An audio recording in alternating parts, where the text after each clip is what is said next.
Welcome to the Hembury Books Podcast. I'm your host, Jessica Muddett, and I'm the founder and publisher at Hembury Books. Today, we have a special guest coming back on the podcast, Danielle Colley, the author of The Chocolate Bar Life, which came out a year ago.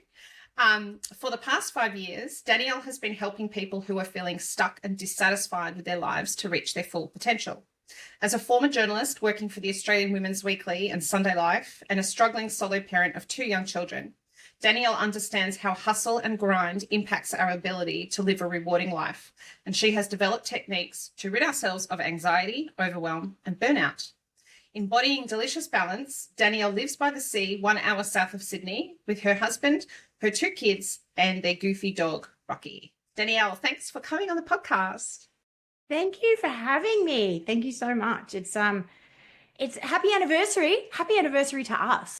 To both of us, yeah. Those were the days, right? The early days. Yeah, indeed. You've had a huge year. You have had a huge year too. Like, let's have a little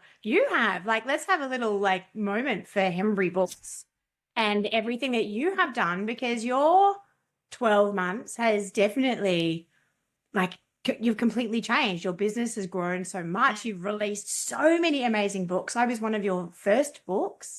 Yeah. And now, I mean, gosh, you've got books.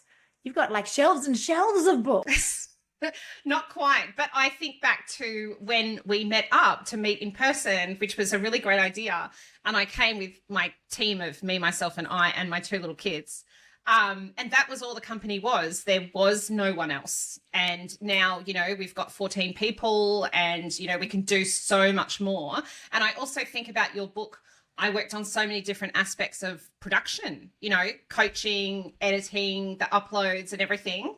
And so, yes, it is very different. But you were my 3rd client and we hit it off and had heaps of fun, didn't we? Yeah, we sure did. So can you please tell people? And the great thing about that. Oh, sorry, you go. Well, I was just going to say, let's talk to people about your book and what prompted you to write it, what your expectations were, and how the year's gone. Sure. So what prompted me to write it was a kind of a twofold thing. Firstly, I was feeling quite stuck in my business. The way that I had been marketing and working wasn't feeling as good as it had been previously. So I thought, is it time for me to quit? I was definitely feeling a lot of pressure.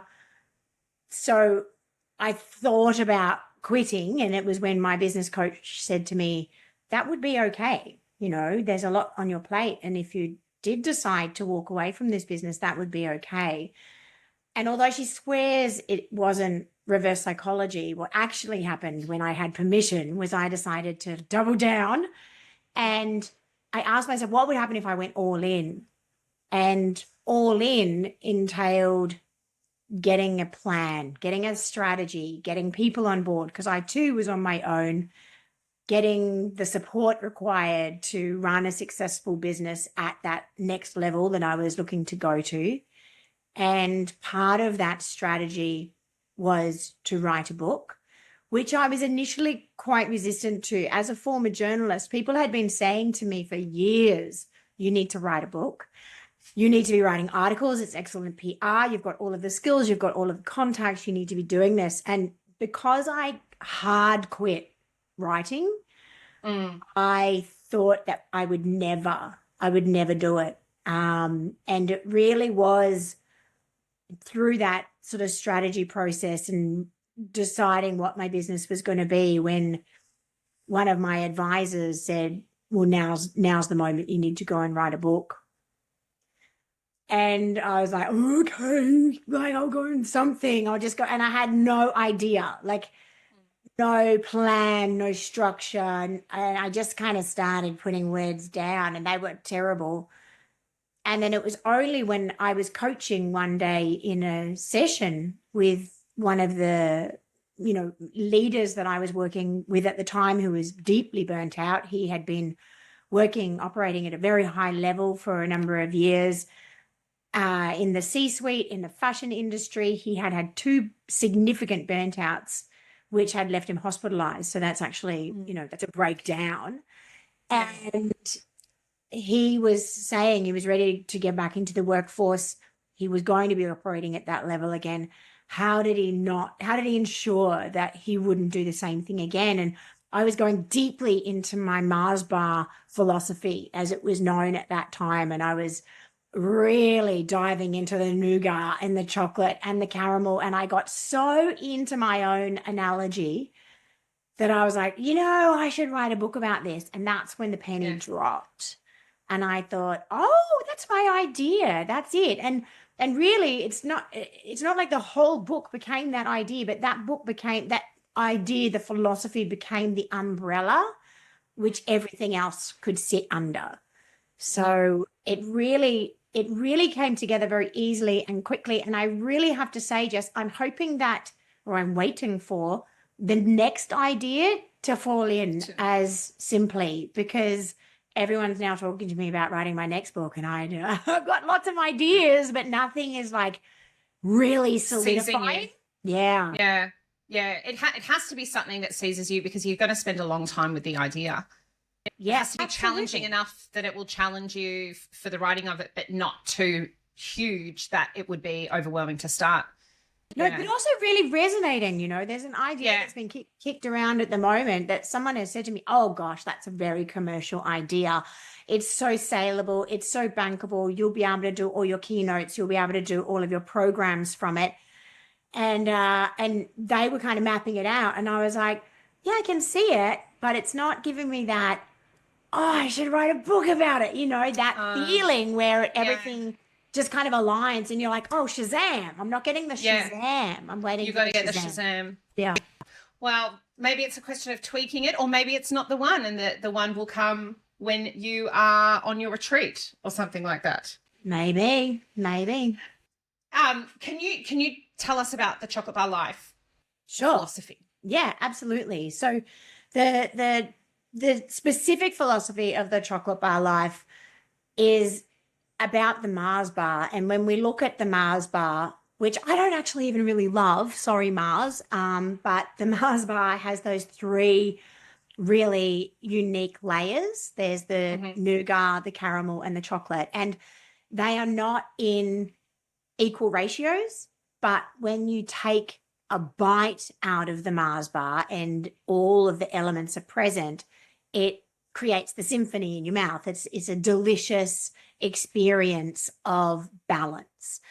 So I started to equate our lives, and the Mars bar jingle, of course, is a Mars a day helps you work, rest, and play, which I won't sing for you today. My voice is a little bit raspy.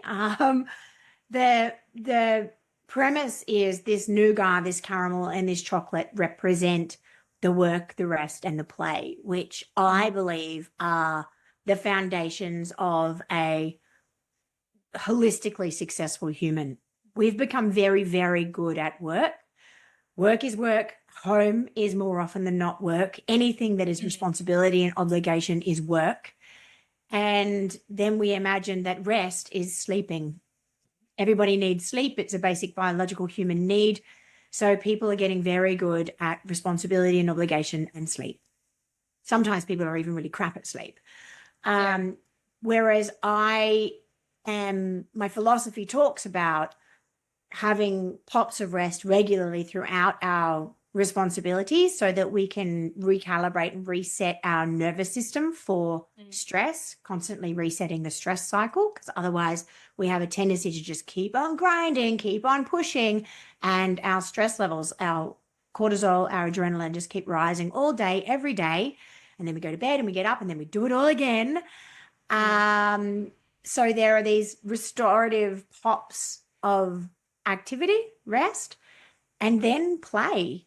So many adults that I work with, whether I'm working with them in a one-on-one capacity or I'm working with them in leadership development or in my workshops, and I ask them what they do for fun. What do you do that is not work? And a lot of people can't say they do something. They do anything, they might catch up with friends. People will say Netflix. I like watching a good series. it's escapism. It's not necessarily something that you immerse yourself in that is joyful, that is the right amount of challenge and reward to spark all the happy hormones, basically. The sense of creativity and output. And it doesn't have to be art or craft, if that's not your thing. Creativity comes in so many different forms. So basically, it's the whole Mars bar philosophy, the whole chocolate bar philosophy is about creating a balanced life that feels delicious to live. Easy to say, hard to do. 100%. I was on a podcast the other day, and one of the questions was so great. It was so presumptuous that I am now the guru of life balance, like, and my life is like this perfect chocolate bar. And I was like, no, like, I just did all the research and I have written the book. Like, I am a work in progress. I'm a deeply flawed human who gets sucked into the stress and the doing and the responsibility and the chasing and the racing. And, you know, I'm just like everybody else. You know, I'm chasing the dream, which means I'm hustling as well. And I like to think that I am at least aware enough that when I find myself in the grind or on the hamster wheel, that I can be like, oh, here we are again. Like, it's time that I need to eat my own cooking here. I need to eat my own activate controls. Exactly. Yeah. Well, since the book has come out, it's been amazing to watch you with pride as you've gone and done all these amazing things. And that was why I wanted to invite you back. So you have been delivering workshops. You've been on heaps of podcasts. You're about to start your own. You've been on Breakfast TV 5 times, 2 times of which I've been with you. That I see you, doing really big presentations at women's conferences and events and stuff. Authors would love to get your insights on how you made that happen. You know, like, you've published a book. That's step 1. That's in some ways the easy part, and the execution of the next part a lot of people struggle with. Yeah, 100%. And understandably so. A lot of people do think that the book is the hard part. I think especially when you're going, you know what, I'm not going to say that. I was going to say especially when you're going the hybrid route, but that's not true. I know a lot of people who have also published books through traditional publishing, and then there's very little effort put into their marketing, to their launching, and then subsequent leveraging of the material. So for me, I mean, I had a number of balls in the air to begin with. So it's not like I came at this completely cold. I was already in the field of speaking. I was already doing some workshops. What the book enabled me to do was do it on steroids, because it gave me a new level of credibility and cemented me as, I don't want to say expert because it's a really wanky word, but it's an optic of someone who knows stuff, right? So as I said, I'm a work in progress. I just did the research and wrote the book. The leveraging piece, you know, after I launched the book, I did 4 launches in 4 cities at my own expense. So I covered my costs, but I didn't make money. But God, I had a good time. It was so fun. It was super fun. 4 fantastic outfits, 4 lots of amazing people, and created an experience through the launches that was a little taste tester of work, rest, and play. How do we bring that into an event so that it is exciting and immersive? So from there, I took all of the sort of ideas and everything to the people that I had already been doing workshops with or speaking at their events, and then said, you know, now I have this body of work, which supports what I've been banging on about.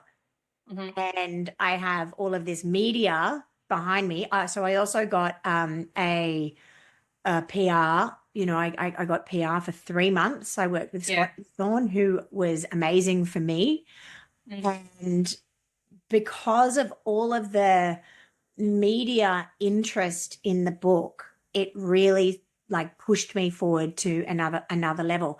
Now, realistically as well, between the writing of the book, the launches, the PR, it cost me money. So, you know, if people are thinking that they're going to write a book and then they're going to make a shit ton of money and then they're going to be elevated onto morning TV, it kind of doesn't work like that. Like I saw this not as an opportunity to become a number one best-selling author on the New York Times bestseller list, which by gosh, universe, if you wanted to do that, I'm still available.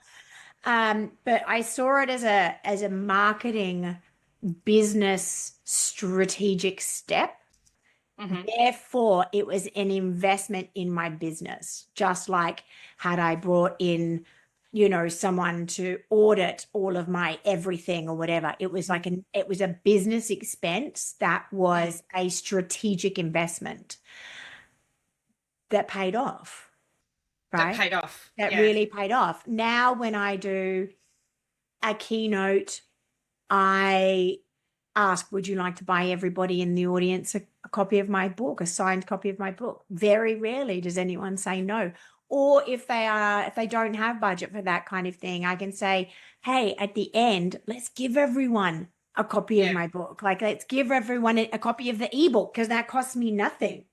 I also have a strategy which a lot of authors find, but they raise their eyebrows. But this was taught to me by Andrew Griffiths, who is the number one.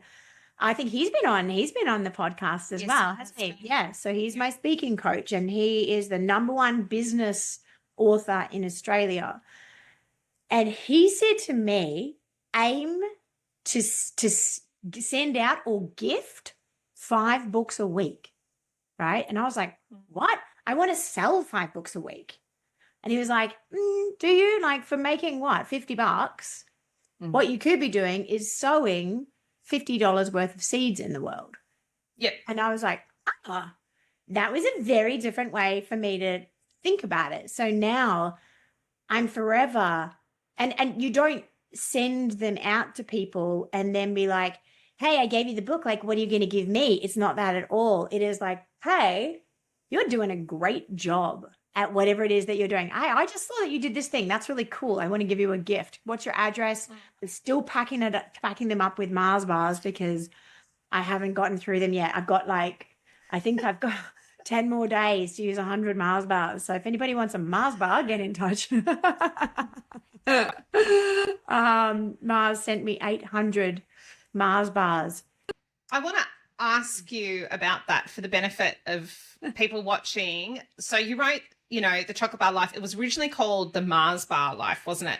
Can you tell us about this collab that I didn't see coming? Sure. So the philosophy or the theory was like just the Mars Bar Life theory.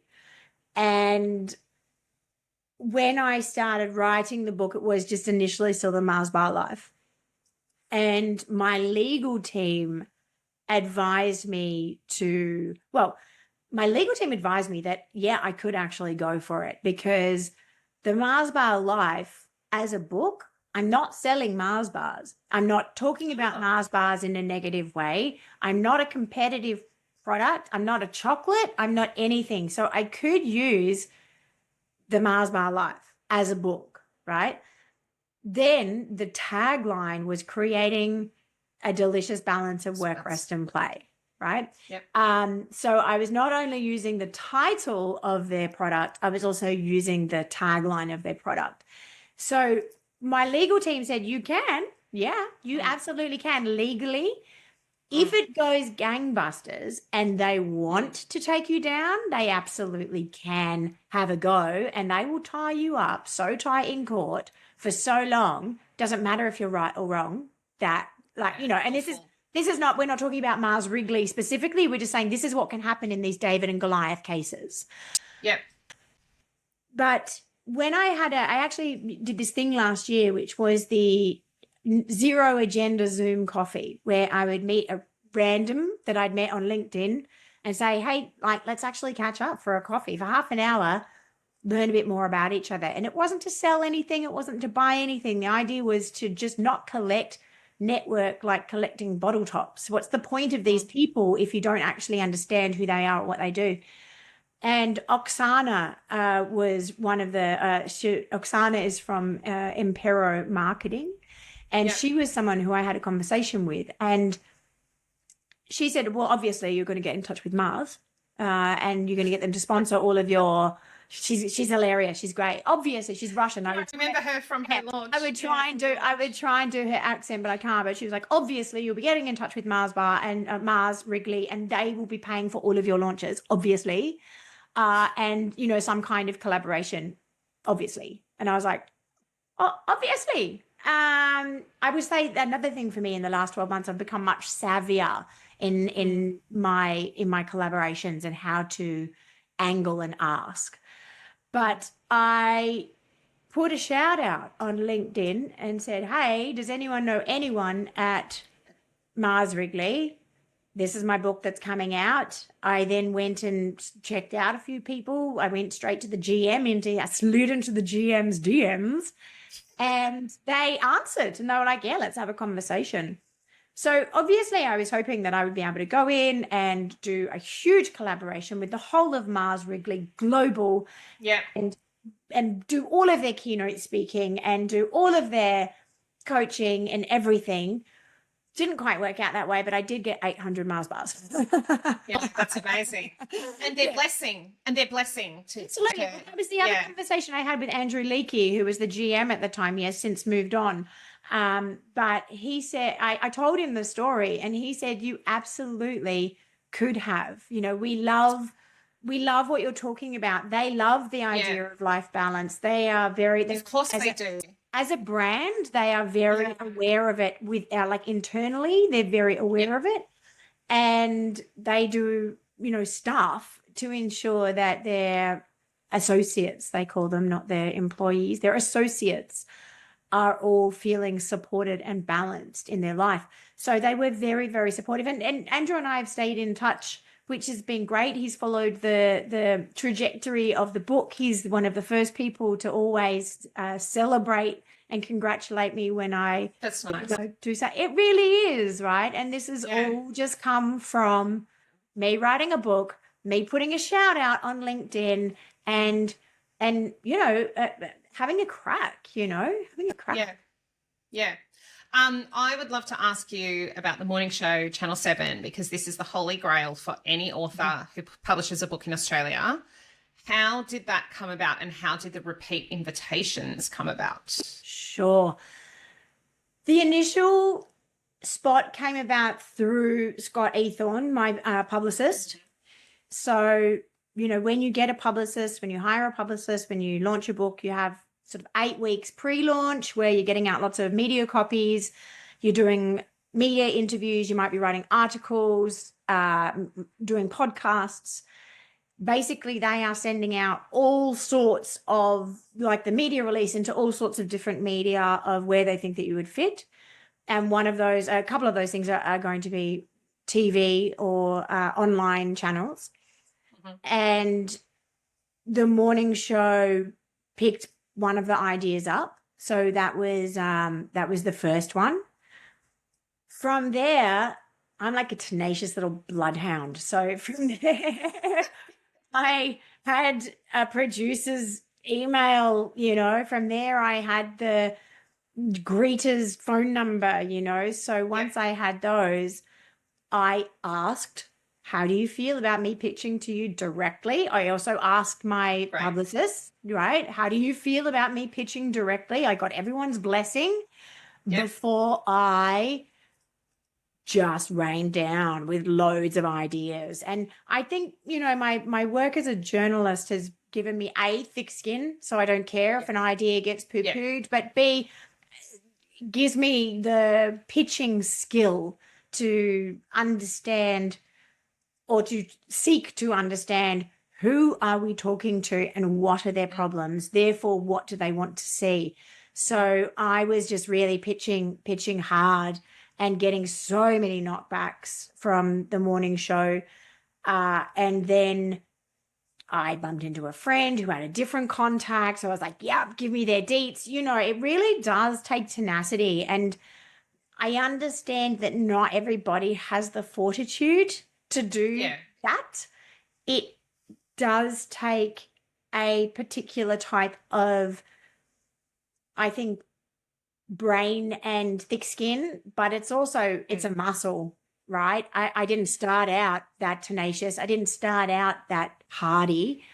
I became better at pitching through pitching a lot, and I became more thick-skinned by getting more rejections. So I think that anyone can do it. So don't anyone think, oh, but she was a journalist. So, you know, but once upon a time I wasn't a journalist and I had to learn how to do all of those things. But I think more than fearing rejection, like rejection's like nothing. Like they're not rejecting me, they're rejecting something and I'm throwing out. So rather than fearing that, I think it's like, be curious to see, like, I wonder what will happen if I approach this person. I wonder how far this can go. Like, I wonder, can I get my own spot on Channel 7? And you did. Morning show, everybody. I wonder if I can get a regular spot on Channel 7 morning show, everybody. I wonder if I can. I wonder if I can I wonder if I can get my own TV show. I wonder if I can get my, you know, like, don't dream small. And no. And hold it lightly, you know, hold it lightly. But you are now invited back by them without pitching, right? I have been, yes. I have been invited back a couple of times without pitching for a specific segment called What the Buzz. And What the Buzz is looking at what is in the news cycle for that day. And then they have two commentators come on and sort of give opinions or thoughts on it. It is a very different style of segment to what I'm pitching, which is, you know, specific to my work or specific to say what their viewers, the intersection between their viewers and my work. I'm pitching specifically to that. Whereas What the Buzz is very much sort of more, you know, my thoughts and my opinions. Also, I have much less time to prepare for those. So that's a whole nother level of adrenaline because it is live TV. Live TV. Far out. Yeah. But you were, because I went to, you've done one more, I think. I came to the second one, which I think was your fourth.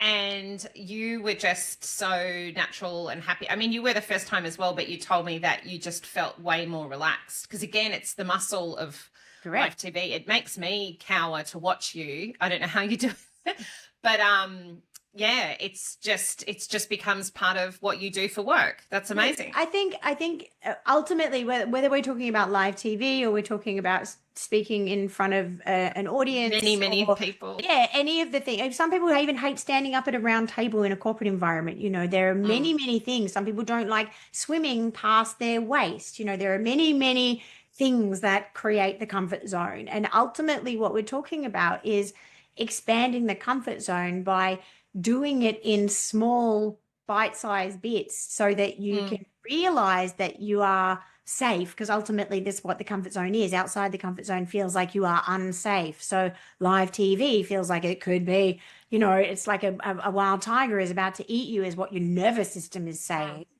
But the more you sort of stretch that comfort zone by doing it in small bits, the easier it becomes. And that is the same with the pitching, the rejections, the sharing the idea, sharing even out loud that you would like to write a book. The more you do that, the more real your book becomes. And people are like, oh, what is it called? And then the more you say that, the more you kind of talk it into existence. So whatever it is that is the comfort zone, keeping you in there, it's just about, you know, pushing your limits a little bit, pushing it a little bit at a time. The Chocolate My Life has also won an award. It won silver in the Non-Fiction Book Awards. What did that mean to you? What did it mean to me? God, it was validating. I would like to say that it didn't mean anything, but it really did. Yeah, of course. Yeah, it was really validating. And to be able to say that it's an award-winning book, I tend to say award-winning book rather than award-winning author because that just feels like I'm a bit of a wanker. But it's the same thing, you know. It is the same thing. It is the same thing, but it was wonderful to be recognized for the work. I think that as a former journalist, I definitely had some feelings about going self-published or hybrid publishing. As you well know, you know, I thought that if I wasn't chosen by a traditional publishing house, then anyone can write a book, you know, and it could be bad. It could be an average book or an ordinary book. And I wanted it to be a good book. And so the idea that someone else thought it was a good book, someone other than you and my mum thought it was a good book, was really validating. Yeah. And since then I've had, you know, many people, hundreds of people tell me that it's changed their lives or it has really helped them to see things through a different lens, and how much they resonated with my words or how much they related to my stories and the rawness of, you know, my personal anecdotes.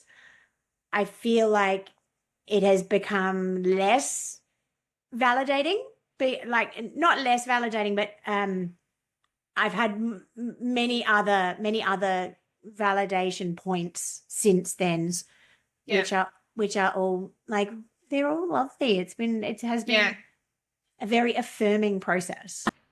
That's wonderful. Well, I had a new client this week who's publishing with us, and of all the books, she chose to purchase yours as an example of Hembury Books, and she loved it. So there's another one. Excellent. From Hayley. Yeah. Is there anything looking back on the past year that you would do differently in terms of like your author strategy? I don't think so. I think what I would have liked to have done is got on board my journey, like got on board myself faster. Does that make sense? I had to go through the process when I first started with you of the publishers, the agents, all of that sort of stuff. And I wish I had backed us, you and I wish I had backed us straight away. I know that was probably a necessary part of the process for me. And as we did it with a specific timeline as well. It's not like I was open-ended hoping and wishing. I was like, well, if I haven't heard by this date, I'm going to try this. I haven't heard by this date. It was very strategic.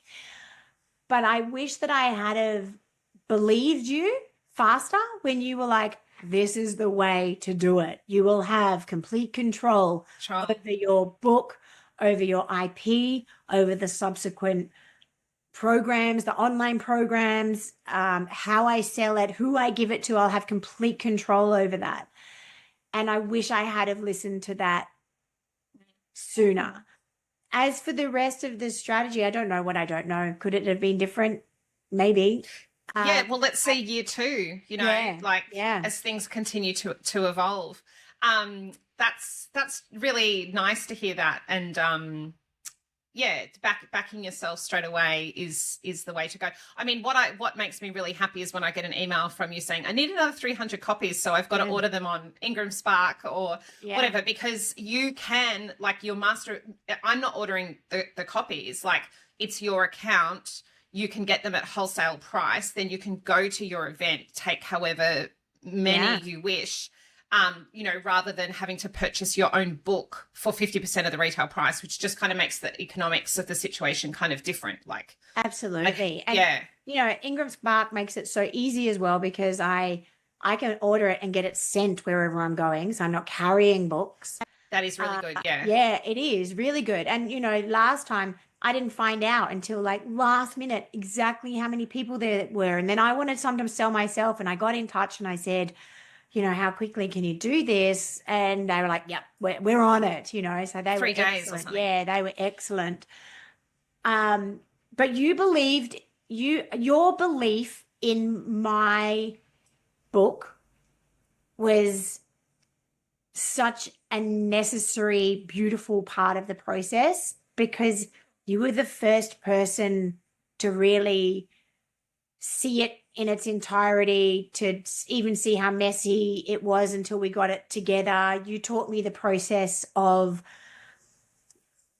chunking it down into chapters, and now I just feel like now people come to me for advice on how to write a book, and I'm like, yeah, I've got one under my belt, and Jess Muddett taught me everything. But I feel like I'm in a much better space to write a second one now, because you don't need the whole idea from end to end. You just need the chapters and the structure and the flow, and then that's actually really easy. You just take the bites, Yeah. I mean, I remember like I would proof your book on my Kindle, or, as I was reading it through the first time, and I'd send you like text messages or screenshots of something that made me laugh. I still think of Poopy Cascades. Yeah.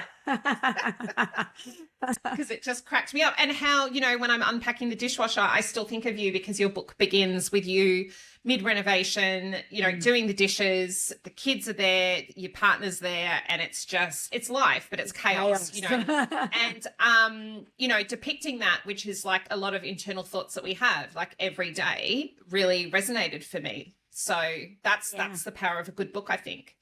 I want to ask you, I'm so excited that you're doing retreats. I think that is the coolest. Can you tell us about what you've got coming up? And also, like, because again, a lot of people would like to get into this space. How did you kind of begin to do that? So I've got Bali actually coming up. I'm leaving on Tuesday, and the following Thursday I've got a 5-day retreat in Bali. That's equilibrium, which is balance, which is, work, rest, and play. So that is coming up in June. Then I've got I'll be doing one on the south coast of New South Wales in November. Then I'm looking at another Bali retreat in June, and potentially Italy in July, potentially. Cool. Yeah, and then I've got a number of summits coming up as well, which is Canberra, Perth, Melbourne. No, I just did Melbourne, Canberra, Perth, Sydney, and Auckland. So there's a lot of cool stuff, a lot of cool travel happening. How did I get into retreats? Look, I would love to say that I just had this idea and I just like birthed it and it was all really, but really I had been sitting on wanting to do retreats for a really long time, and I was shit scared. So I didn't. And then I did a 1-day retreat at my home, because I live in a really beautiful part of the world, and my home is really set up as a retreat space. So I did a 1-day retreat with previous clients. So it was a soft kind of entry into it, and it was beautiful, and I loved it, because I have done so much work online. I was not frightened, but I like just really hesitant to get into the in-person space. But once I did it, I really fell in love with it. And I had been attending retreats. So I started, this is how I knew it was time for me. I started attending retreats and be like, no, I would have done that differently. I would have done it like this. And I was like, well, sweetheart, if you're going to start talking like that, then you need to put your money where your mouth is. Yeah. So yeah, really excited to be taking these 6 women on this intimate and deep experience in Bali in just a few days. But wow, that's going to be beautiful. Yeah, tell us what a day at the retreat might look like. What have you got planned? Top secret, because they don't know. Top secret? They went, well, no, it's not top secret. They don't know yet. But it's things like going to sacred temples for water purification, rituals, really doing the deep inner work as well, asking the questions, doing the self-reflection to understand what it is that's keeping you stuck in the patterns that you are currently in, that's making your life feel however it feels, that you're wishing to shift. There's going to be some breath work. There's going to be, what else are we doing? Some There's going to be lots of the sacred ritual healing things that Bali has to offer. Wow. Plus, Cool. lots of downtime, a chef, a luxury villa, lots of connection, lots of laughs, all the things that really, you can add all the bells and whistles, but really what people need is time out of their lives to think about what it is that they want. They need to step off the hamster wheel long enough to think about what is it that they really want and what would they, where do they really want to go when they get out of their own way. Yeah, amazing. Well, that's going to be an absolute treat. Enjoy that and enjoy, whatever is coming. Well, it sounds like heaps of stuff is coming for 2025, 2026. And it's just nice to talk to you again as well. Always. You're going to have to come back down with the girls and have a hangout soon. Yeah, that would be lovely. Well, thanks a lot for talking to us today, Danielle. My absolute pleasure. Thanks for having me.